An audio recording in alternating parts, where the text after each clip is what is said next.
నియోజకవర్గంలో ఉన్న గ్రామాల్లో మన నందమూరు గరువు, పెర్కిపాలెం గ్రామాలు ప్రత్యేకమైనది. అభయాంజనేయులు అండతో ఆధ్యాత్మికంగా పేరుగాంచిన అభివృద్ధిలో మాత్రం వెనకడుగు వేసింది. మన ప్రియతమ ఎమ్మెల్యే గ్రంథి శ్రీనివాస్ గారు 2019 ఎలక్షన్స్ లో నెగ్గిన తర్వాత మన నందమూరు గరువు, పెర్కిపాలెం గ్రామాలు అభివృద్ధి చేయాలని నిర్ణయించుకున్నారు.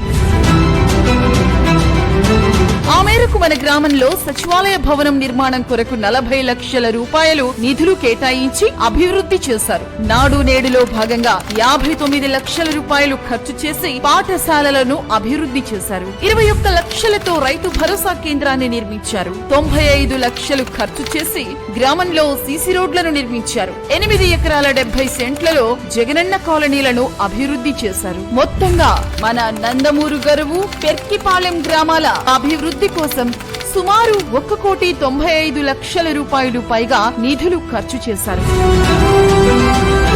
ఇక జగనన్న ప్రభుత్వంలో అందిస్తున్న సంక్షేమ పథకాల రూపంలో మన గ్రామానికి 22,07,43,828 రూపాయల లబ్ధి చేకూరింది.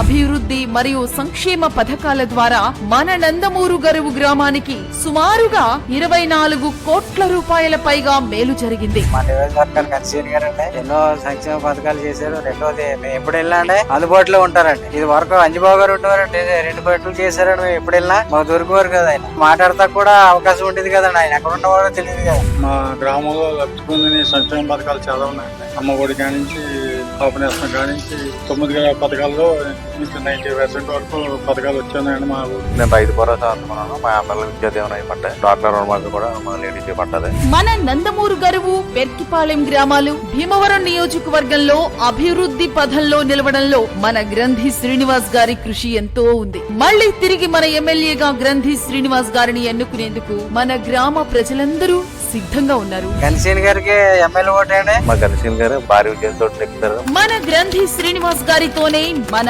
నందమూరు గరువు, పెర్కిపాలెం గ్రామాల అభివృద్ధి.